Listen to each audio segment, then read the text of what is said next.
ಎಲ್ಲಿವರೆಗೂ ಹೋರಾಟ? ಬೆಲೆ ₹1 ಕೊಡೋದ್ರ ಮುಖಾಂತರ ಸರ್ಕಾರ ನಮ್ಮನ್ನು ಅವಮಾನಿಸಿದೆ. ವ್ಯಂಗ್ಯ ಅಥವಾ ನಮ್ಮನ್ನ ಲೇವಡಿ ಮಾಡ್ತಿದ್ದಾರೆ ಅಂತ ಅನಿಸ್ತಾ ಇಲ್ವಾ?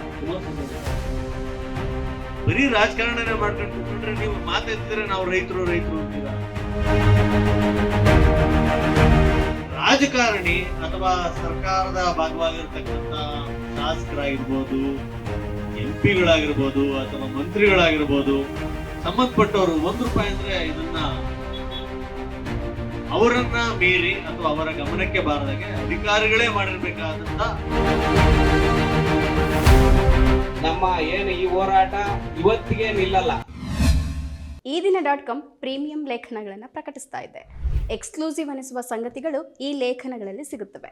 ಇವುಗಳನ್ನು ಓದೋಕೆ ನೀವು ಚಂದಾದಾರರಾಗಿ. MSP ಕಾಯ್ದೆ ಬಗ್ಗೆ ಇವತ್ತು ಎಲ್ಲರೂ ಒಂದು ಕಾಯ್ದೆ ಮಾಡಿ ಅಂತ ಹೇಳಿ ಅದೊಂದು ಸಾಂಕೇತಿಕವಾಗಿ ಒಂದು ಪ್ರತಿಭಟನೆ.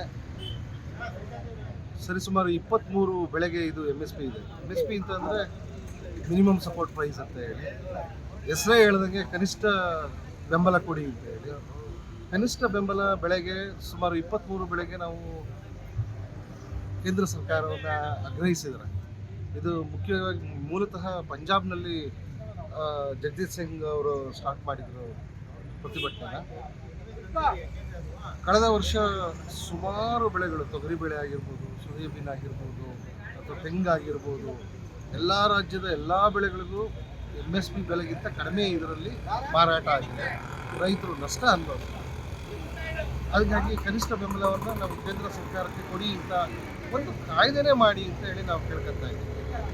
ಅವರು ಪ್ರತಿ ಸಲನೂ ಅದಿದೆ, ನಿಮಗೆ ತಲುಪಿಸಿ ಇಲ್ಲ ನಿಮಗೆ ಮಾಡ್ಕೊಳ್ಳಿ, ಆ ಒಂದು ಕಾಯ್ದೆ ಇದೆ ಅಂತ. ಅದಕ್ಕೆ ಕಾಯ್ದೆ ಅಂತ ಮಾಡಿ. ಹಾಗಾಗಿ ನಮ್ಮ ಒಂದು ರೈತರ ಹೋರಾಟ ಮುಖ್ಯವಾಗಿ ಈ MSPಯನ್ನು ಒಂದು ಕಾಯ್ದೆಯನ್ನಾಗಿ ಮಾಡಿ ಅಂತ ಕೇಳ್ಕೊಳ್ಳೋದು. ಈ ನಿಟ್ಟಿನಲ್ಲಿ ಕೇಂದ್ರ ಸರ್ಕಾರ, ಇಡೀ ಭಾರತ, ಇಂಡಿಯಾ ದೇಶದ ಎಲ್ಲ ರೈತರ ಒಕ್ಕೂಟ ಸೇರಿ ಒಂದು ಹೋರಾಟನ ಮುಂದನ್ನು ಹಮ್ಮಿಕೊಳ್ತಾರೆ. ಕಾಯ್ದೆ ಆಗೋವರೆಗೂ ಇದನ್ನು ಹೋರಾಟನ ಕಂಟಿನ್ಯೂಸ್ ಆಗಿ ಮಾಡ್ತಾರೆ. ಈಗ ನಿಮಗೆ ಗೊತ್ತಿರೋ ಹಾಗೆ ಇಲ್ಲಿ ತೆಂಗು ಬೆಳೆಗೆ ಕನಿಷ್ಠ ಬೆಂಬಲನ ಕೊಡಿ ಅಂತ ಕೇಳ್ತಾ ಇದ್ದೀವಿ. ಹಾಗಾಗಿ ಎಷ್ಟು ಕೊಟ್ಟಿದ್ದಾರೆ? ಕೆಜಿಗೆ ₹1 ಕೊಟ್ಟಿದ್ದಾರೆ. ಅದನ್ನು ಊಹಿಸ್ಕೊಳ್ಳೋಕ್ಕೂ ಅಸಾಧ್ಯ. ಹಾಗಾಗಿ ನಾವು ಮುಖ್ಯವಾಗಿ ಆ 3 ಕಾಯ್ದೆ ರದ್ದಾದ ನಂತರ ಇದೊಂದು, ಆ ಕಾಯ್ದೆ ರದ್ದಾಗಿದ್ದು ಒಂದು ವಿಜಯದ ಹುರುಪಿನಲ್ಲೇ MSPಯನ್ನು ಒಂದು ಕಾಯ್ದೆಯನ್ನಾಗಿ ಮಾಡಿ ಆಗ್ರಹಿಸ್ತಾ ನಮ್ಮ ವೈದ್ಯಕೀಯ ಸಂಘದ ಪರವಾಗಿ ಎಲ್ಲರನ್ನ, ಆಮೇಲೆ ರೈತರಿಗೆ ನಾವು ಬೆಂಬಲವನ್ನು ಘೋಷಿಸ್ತಾ, ಏನು ಇಷ್ಟೇ ಸಿಂಪಲ್, ಬೆಂಬಲ ಬೆಲೆ ಸಿಕ್ಕಿ ಕೊಬ್ಬರಿ ಮಾರಾಟ ಆದರೆ ತಿಪ್ಟೂರು ತಾಲೂಕಿನಲ್ಲಿ ಆರ್ಥಿಕ ಚಟುವಟಿಕೆ ಚೆನ್ನಾಗಾಗುತ್ತೆ. ದೇರ್ ಬೈ ಎಲ್ಲರಿಗೂ ಅನುಕೂಲ ಆಗುತ್ತೆ. ಈ ಬೆಲೆ ₹1 ಕೊಡೋದ್ರ ಮುಖಾಂತರ ಸರ್ಕಾರ ನಮ್ಮನ್ನು ಅವಮಾನಿಸಿದೆ. ಅದರ ವಿರುದ್ಧ ಇವತ್ತ ಉಪವಾಸ ಧರಣಿ ನಡೀತಾ ಇದೆ. ಯಾವ ತೆಂಗು ಬೆಳೆಗಾರರು ಈ ಭಾಗದ ಬಹುಸಂಖ್ಯಾತರ ಮತ್ತು ಆರ್ಥಿಕ ಬೆಳೆ ಅದರ ಬೆಲೆಯನ್ನ ಕಾಸಿಗೆ ಕಡಿಯಲ್ದಂತೆ ಬೆಂಬಲಿಸಿದ ಸರ್ಕಾರಗಳನ್ನ ನಾವು ವಿರೋಧಿಸಿ ಈ ಚಳವಳಿಯನ್ನ ಮಾಡಿರೋದು. ಜನ ಸಂಖ್ಯೆ ಕಮ್ಮಿ ಆಗಿರ್ಬೋದು, ಅವರ ಕೆಲಸದ ಒತ್ತಡಗಳು ಇರ್ಬೋದು, ನಮಗೇನದ ಸಂಖ್ಯೆ ಮತ್ತು ಅದು ಗೌಣ, ಅದು ಹೋರಾಟ ಮತ್ತು ಅವನ ಜನರ ಮನಸ್ಥಿತಿ, ಅವನು ಯೋಚನೆ ಮಾಡಿ ನನ್ನ ಬೆಲೆಯನ್ನ ಕನಿಷ್ಠಗೊಳಿಸಿದ ಸರ್ಕಾರಗಳನ್ನ ನಮ್ಮ ಏನು ಈ ಹೋರಾಟ ಇವತ್ತಿಗೆ ನಿಲ್ಲಲ್ಲ. ಇದು ನಮ್ಮ ಬೆಲೆ ಹೆಚ್ಚಿಸುವವರೆಗೆ, ನಮ್ಮ ಮರ್ಯಾದೆ ಮತ್ತು ನಮ್ಮ ಗೌರವವನ್ನು ಹೆಚ್ಚಿಸಿಕೊಳ್ಳುವವರೆಗೂ ಈ ಹೋರಾಟ ಮುಂದುವರಿಯುತ್ತೆ. ಇದು ಇವತ್ತಿನ ಸಾಂಕೇತಿಕ ಧರಣಿ. ಇನ್ನು ಮುಂದಿನ ದಿನಗಳಿಗೆ ತೀವ್ರ ಹೋರಾಟವನ್ನು ಕಟ್ಟಿ ಈಗಾಗಲೇ ನಾವು ತೋರಿಸಿದೀವಿ. ಸರ್ಕಾರಗಳನ್ನ ಬದಲಾದಂತ ದಿನಗಳು ಇಲ್ಲಿ ಈ ಹೋರಾಟದ ವೇದಿಕೆಗೆ ಇದೆ, ಬದಲಾಯಿಸಿದ ದಿನಗಳು. ಇದೆಲ್ಲದನ್ನೂ ಸಹ ನಾವು ಮುಂದಿನ ದಿನಗಳಲ್ಲಿ ಮಾಡ್ತೀವಿ ಅಂತ ಈ ಮೂಲಕ ಹೇಳ್ತಾ ನನ್ನ ಮಾತು ಮುಗಿಸ್ತೇನೆ. MSP ಅಂದ್ರೆ ಮಿನಿಮಮ್ ಸಪೋರ್ಟ್ ಪ್ರೈಸ್ ಅನ್ನ 1 kgಗೆ ಈ ಸಾರಿ 24-25ನೇ ಸಾಲಿನಲ್ಲಿ ಪ್ರತಿ ವರ್ಷ ರಿವೈಸ್ ಮಾಡ್ತಾರೆ. ಈ ವರ್ಷ ₹1 ಜಾಸ್ತಿ ಮಾಡಿದ್ದಾರೆ. ಒಂದು ಧೈರ್ಯ ಅಂದ್ರೆ ₹1 ಬೆಲೆನೇ ಇಲ್ಲ ಅಂತ ಹೇಳಲ್ಲ, ಆದ್ರೆ ಅದು ಈಗಿನ ಖರ್ಚು ವೆಚ್ಚಗಳ ಲೆಕ್ಕದಲ್ಲಿ ತುಂಬಾ ಅತ್ಯಂತ ಕನಿಷ್ಠ ಮೊತ್ತ ಅನ್ನುವುದು ನನ್ನ ಅಭಿಪ್ರಾಯ. ಈ ₹1 ನಿಜವಾಗ್ಲೂ ಸರ್ಕಾರದ ಪ್ರತಿನಿಧಿಗಳು ಕೂತ್ಕೊಂಡು ತೀರ್ಮಾನ ಮಾಡಿದಾರ ಅಥವಾ ಬರೀ ಅಧಿಕಾರಿಗಳು ತೀರ್ಮಾನ ಮಾಡಿದಾರ ಅಂತ ನಮ್ಮನ್ನು ನಾವು ಕೇಳ್ಕೋಬೇಕು. ನನ್ನ ಲೆಕ್ಕ ಯಾವುದೇ ರಾಜಕಾರಣಿ ಅಥವಾ ಸರ್ಕಾರದ ಭಾಗವಾಗಿರ್ತಕ್ಕಂಥ ಶಾಸಕರಾಗಿರ್ಬೋದು, ಎಂಪಿಗಳಾಗಿರ್ಬೋದು ಅಥವಾ ಮಂತ್ರಿಗಳಾಗಿರ್ಬೋದು, ಸಂಬಂಧಪಟ್ಟವರು ₹1 ಅಂದ್ರೆ ಇದನ್ನ ಅವರನ್ನ ಮೀರಿ ಅಥವಾ ಅವರ ಗಮನಕ್ಕೆ ಬಾರದಾಗೆ ಅಧಿಕಾರಿಗಳೇ ಮಾಡಿರ್ಬೇಕಾದಂತ ಇದೊಂದು ಪ್ರಮಾದ ಎನ್ನುವುದು ನನ್ನ ಸ್ವಂತ ಅಭಿಪ್ರಾಯ. ಆದ್ರೆ ನಾವು ಕೇಳ್ಕೋಬೇಕು, ಯಾರು ಇದನ್ನ ಕೇಳ್ಬೇಕಾಗಿತ್ತು? ನಮ್ಮನ್ನ ರೆಪ್ರೆಸೆಂಟ್ ಮಾಡ್ತಕ್ಕಂಥ ಸರ್ಕಾರಗಳು ಇದ್ರ ಬಗ್ಗೆ ಒಂದು ನಿಲುವನ್ನ ತಗೋಬೇಕಿದೆ. ಸರ್ಕಾರ ಅಂದ್ರೆ ಯಾರು? ನಮ್ಮ MLA, ನಮ್ಮ MP, ನಮ್ಮ ಮಂತ್ರಿಗಳು. ಇವರು ಈ 3 ಜನದಲ್ಲಿ ಯಾರಾದ್ರೂ ಒಬ್ರು ಹೋಗಿ ಉತ್ತರ ಭಾರತದವರಿಗೆ ಪ್ರಧಾನಿಗೆ ಹೇಳಕ್ ಆಗ್ತಿರ್ಲಿಲ್ಲ, ಅಥವಾ ಅಲ್ಲಾರೋ ಕೂತ್ಕೊಂಡಿರ್ತಕ್ಕಂಥ ಅಗ್ರಿಕಲ್ಚರ್ ಮಿನಿಸ್ಟ್ರಿಗೆ, ಸೆಂಟ್ರಲ್ ಮಿನಿಸ್ಟ್ರಿಗೆ ಕೊಬ್ಬರಿ ಅಂದ್ರೆ ಏನು ಅನ್ನೋದು ಗೊತ್ತಿರೋದು ನನಗೇನೋ ಡೌಟ್ ಇದೆ. ಗೊತ್ತಿದ್ರೆ ಖುಷಿಯಾದ ವಿಚಾರ. ಇದನ್ನ ಅರ್ಥ ಮಾಡಿಸ್ಬೇಕಾಗಿದ್ದವ್ರು ಯಾರು? ಕೇಂದ್ರ ಸರ್ಕಾರದ ಮಂತ್ರಿಗಳು ಇದನ್ನ ಅರ್ಥ ಮಾಡಿಸ್ಬೇಕು. ಯಾರು ನಮ್ಮಲ್ಲಿ? ನಮ್ಮ ಪ್ರಹ್ಲಾದ್ ಜೋಶಿ ಇದ್ದಾರೆ, ಸ್ವಲ್ಪ ಅವರು ಇನ್ಫ್ಲೂಯೆನ್ಸ್ಡು. ಅವ್ರಿಗೆ ಹೋಗಿ ಕೊಬ್ಬರಿದೆಲ್ಲ ಹೇಳಕ್ ಹೋದ್ರೆ ಅವ್ರಿಗೇನು ಅಷ್ಟೊಂದು ಅರ್ಥ ಆಗುತ್ತೆ ಅನ್ನೋದು ನನ್ಗೇನು ಡೌಟ್ ಇದೆ. ಇದೇ ಭಾಗದಿಂದ ಗೆದ್ದಿರ್ತಕ್ಕಂಥ ನಮ್ಮ MP ಅವರು ಮಂತ್ರಿಗಳಾಗಿದ್ದಾರೆ. ಇವರು ಗಮನಕ್ಕೆ ಬಾರದಾಗೆ ₹1 ಆಗೋದು ರೈಸ್ ಮಾಡೋದಕ್ಕೆ ಸಾಧ್ಯನಾ? ಗಮನಕ್ಕೆ ಬಾರದಂಗೆ ಮಾಡಿದ್ರೆ ಇವರ ವೈಫಲ್ಯತೆ. ಇದು ನೇರವಾದ ಹೊಣೆಯನ್ನ ಇವರು ಈ ನಮ್ಮ ಭಾಗದ, ಇದರಲ್ಲೂ ನಮ್ಮ ತುಮಕೂರು ಜಿಲ್ಲೆಯನ್ನು ರೆಪ್ರೆಸೆಂಟ್ ಮಾಡ್ತಕ್ಕಂಥ MP ಅವರು ಮತ್ತು ಈಗ ಅವರು ಮಂತ್ರಿನೂ ಹೌದು, ಅವರು ಅದನ್ನು ಹೊಣೆ ಒತ್ಕೋಬೇಕಾಗುತ್ತೆ. ಎರಡನೇದು, HD ಕುಮಾರಸ್ವಾಮಿ ಅವರು ಇದು ಒಂದು ವ್ಯಂಗ್ಯ ಅಥವಾ ನಮ್ಮನ್ನ ಲೇವಡಿ ಮಾಡ್ತಿದ್ದಾರೆ ಅಂತ ಅನ್ನಿಸ್ತಾ ಇಲ್ವಾ ಕುಮಾರಸ್ವಾಮಿ ಅವ್ರಿಗಾದ್ರು? ಬರೀ ರಾಜಕಾರಣನೇ ಮಾಡ್ಕೊಂಡು ಕೂತ್ಕೊಂಡ್ರೆ ನೀವು ಮಾತಾಡ್ತಿದ್ರೆ ನಾವು ರೈತರು ಅಂತೀರಾ. ₹1 ಮಾಡಿದ್ದಾರೆ ಅಂತ ಹೇಳಿ ಏನಾದ್ರೂ ಅದಕ್ಕೆ ಹೋಗಿ ಒಂದು ಸರ್ಕಸ್ ಮಾಡಿ ₹500 ಮಿನಿಮಮ್ ₹500 ನಾನೊಬ್ಬ ಮಂತ್ರಿ ಆಗಿದ್ದೀನಿ, ಕೃಷಿ ಮಂತ್ರಿ ಆಗ್ಬೇಕು ಅಂತ ಟ್ರೈ ಮಾಡ್ತಿದ್ದವ್ರು ಅವರು. ನಮ್ಮ ಭಾಗದ ನೀವು ನಿಮ್ಸೆಲ್ಫ್ ಬೆಳೆಗಾರರಾಗಿ ಇದನ್ನ ಆಗಕ್ ಬಿಟ್ಟಿದ್ದೀರಾ ಅಂದ್ರೆ ನಿಮ್ಮ ವೈಫಲ್ಯತೆ ಎದ್ದು ಕಾಣುತ್ತೆ. ನೀವು ಇದನ್ನ ಹೊಣೆಗಾರಿಕೆಯನ್ನ ಒಪ್ಕೋಬೇಕು. ಮೂರನೇದು, ಕರ್ನಾಟಕ ಸರ್ಕಾರನೂ ನಾವು ಕೇಳಬೇಕಾಗುತ್ತೆ. ಇಲ್ಲಿರ್ತಕ್ಕಂಥ ಹಾರ್ಟಿಕಲ್ಚರ್ ಡಿಪಾರ್ಟ್ಮೆಂಟ್ ಅವರು ಅಥವಾ APMCಯನ್ನು ರೆಪ್ರೆಸೆಂಟ್ ಮಾಡ್ತಕ್ಕಂಥ ಮಿನಿಸ್ಟ್ರು, ಕೃಷಿಗೆ ಬರಲ್ಲ ಆದ್ರೂ ಕೃಷಿ ಮಂತ್ರಿ, ಇವ್ರುಗಳಿಗೆಲ್ಲ ಕೊಬ್ಬರಿ ಗೊತ್ತು. ತೋಟಗಾರಿಕೆ ಇರೋದು ಮಲ್ಲಿಕಾರ್ಜುನ್ ಅವ್ರಿಗೆ, ಅವ್ರ ಕೈಲಿ ಅವ್ರಿಗೆ ಗೊತ್ತು. ಚಲುವರಾಯಸ್ವಾಮಿ ಅವ್ರಿಗೆ ಅಗ್ರಿಕಲ್ಚರ್ ಇದೆ, ಅವ್ರಿಗೂ ಗೊತ್ತು. ಒಂದಾದ್ರೂ ಹೇಳಿಕೆ ಕೊಡೋದು ಬೇಡ. ₹1 ಜಾಸ್ತಿ ಮಾಡಿದ್ದೀರಾ, ನಾಚಿಕೆ ಆಗಲ್ವಾ ನಿಮ್ಗೆ? ಅದಕ್ಕೊಂದು ಪ್ರತಿಭಟನೆ ಹೇಳ್ಕೊಳೋದು ಬೇಡ. ಕೇಂದ್ರ ಸರ್ಕಾರ ನಮಗೆ ಇಷ್ಟ ಬಂದಿದ್ದು ನಾವು ಮಾಡ್ತೀವಿ ಅಂತ ಅವ್ರ ಧೋರಣೆ, ಇವ್ರು ನೀವೇನಾದ್ರೂ ಮಾಡಿ ನಾವು ಅದನ್ನ ಒಪ್ಕೊಂತೀವಿ ಅನ್ನೋದು ಇವ್ರ ಧೋರಣೆ. ಇವ್ರಿಬ್ರಿಗೂ ಹಾಗಾಗಿ ನಾವು ₹1 ಯಾರಿಗಪ್ಪ ಅಂದ್ರೆ ಆಡಳಿತ ಪಕ್ಷದವ್ರಿಗೂ ಕಳಿಸ್ಬೇಕು, ವಿರೋಧ ಪಕ್ಷದವ್ರಿಗೂ ಕಳಿಸ್ಬೇಕು. ಇವ್ರಿಬ್ರದೂನು ಒಂಥರ ವೈಫಲ್ಯತೆ ಇದ್ದು ಕಾಣ. ಇನ್ನೊಂದು, ಇಲ್ಲಿಗೆ ಬಂದು ಒಂದು 5-6 ವರ್ಷದಲ್ಲಿ ಅಮಿತ್ ಶಾ ಅವರು ಒಂದು ದೊಡ್ಡ ಫಂಕ್ಷನ್ ಮಾಡಿದ್ರು. ಅದು ತೆಂಗು ಬೆಳೆಗಾರರ ಸಮಾವೇಶ. ಅಮಿತ್ ಶಾ ಅವ್ರಿಗೆ ಕಣದಂಗೆ ಗೊತ್ತಿದೆ, ಮೋಸ್ಟ್ ಇನ್ಫ್ಲೂಯೆನ್ಸ್ಡ್ ಇದ್ದಾರೆ, ಅವರೆಲ್ಲ ನಮ್ಮ ಸಹಾಯಕ್ಕೆ ಬರಬೇಕು. ಅದಾದ್ಮೇಲೆ ಈಗ ಮೊನ್ನೆ ಆಗಿದ ವಿಧಾನಸಭಾ ಚುನಾವಣೆಯಲ್ಲಿ ಸಿದ್ದರಾಮಯ್ಯನವರು ಮತ್ತು DCM ಆದ ಶಿವಕುಮಾರ್ ಅವರು ₹15,000 ಮಿನಿಮಮ್ ಕೊಡ್ತೀವಿ ಅಂತ ಹೇಳಿದ್ರು. ಎಲ್ಲಿ ಕೊಡ್ಸಿದ್ದೀರಾ? ಕೇಂದ್ರ ಸರ್ಕಾರದವ್ರು ಏನ್ ಕೊಡ್ತಾರೋ ಕೊಡ್ಲಿ, ಇನ್ನುಳಿದಿದ್ದನ್ನ ನಾವು ರಾಜ್ಯ ಸರ್ಕಾರದಿಂದ ನಿಮಗೆ ಕೊಡ್ತೀವಿ ಅಂತ ಹೇಳಿದ್ರು. ಎಲ್ಲಿ ಕೊಟ್ಟಿದ್ದಾರೆ? ಯಾಕೆ ಹೇಳ್ತಾ ಇಲ್ಲ? ನಾವುಗಳು ನೋಡಿ, ಶಿವಮೊಗ್ಗದಲ್ಲಿ ಒಂದು ಅಡಕೆ ಬೆಳೆಗಾರರ ಸಂಘ ಆಯ್ತು, ಇದು ಸಮಾವೇಶ ನಡೀತು. ಅವ್ರು ಸ್ಟ್ರೈಟ್ ಬಂದು ಅಡಕೆ ಬೆಳೆಗಾರರಿಗೆ ಏನ್ ಬೇಕೋ ಅದನ್ನ ಆಶ್ವಾಸಗಳನ್ನ ಕೊಟ್ಟರು. ಅವ್ರು ನಾನು ನಿಮ್ಮನ್ನ ಕೈ ಹಿಡಿತೀನಿ ಅಂತೇಳಿ ಶಿವರಾಜ್ ಸಿಂಗ್ ಚೌಹಾಣ್ ಬಂದು ಹೇಳೋದ್ರು.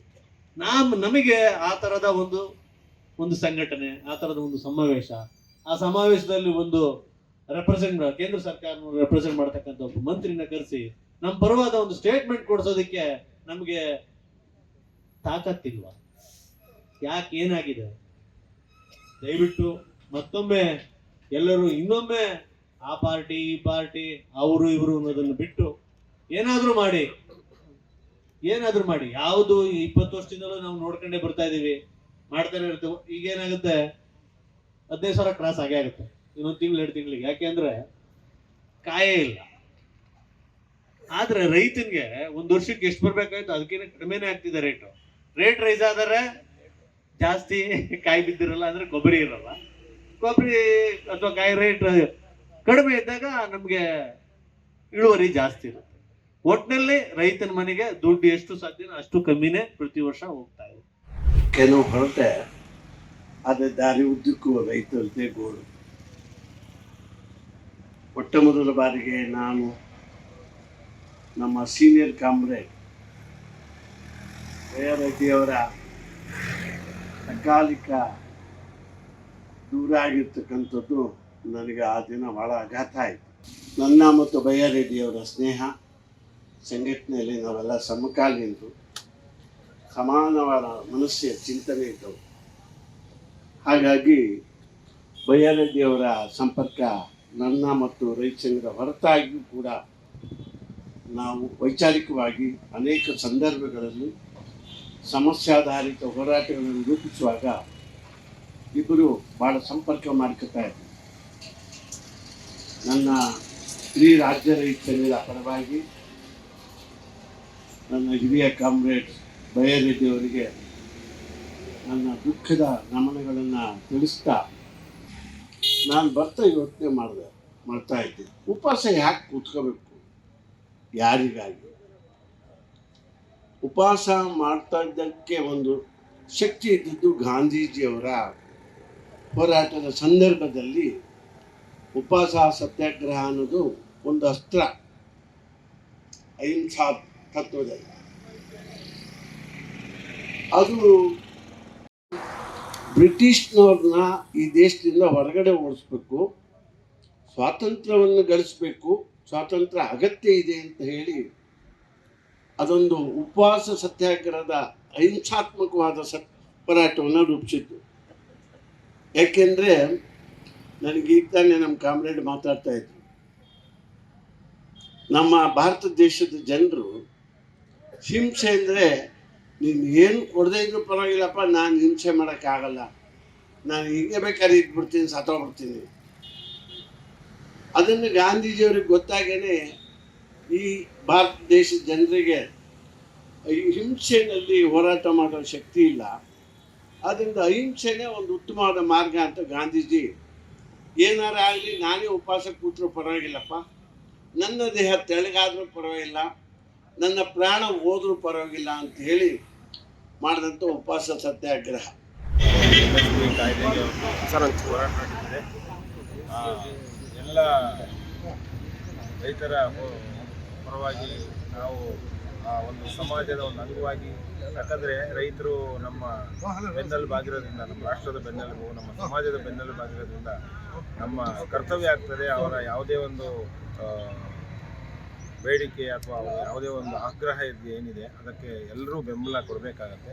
ಯಾಕಂದರೆ ಅವರು ನಮ್ಮ ದೇಶದ, ನಮ್ಮ ಇಡೀ ಒಂದು ಎಕಾನಮಿ ಏನಿದೆ ಅದರ ಬೆನ್ನೆಲುಬು.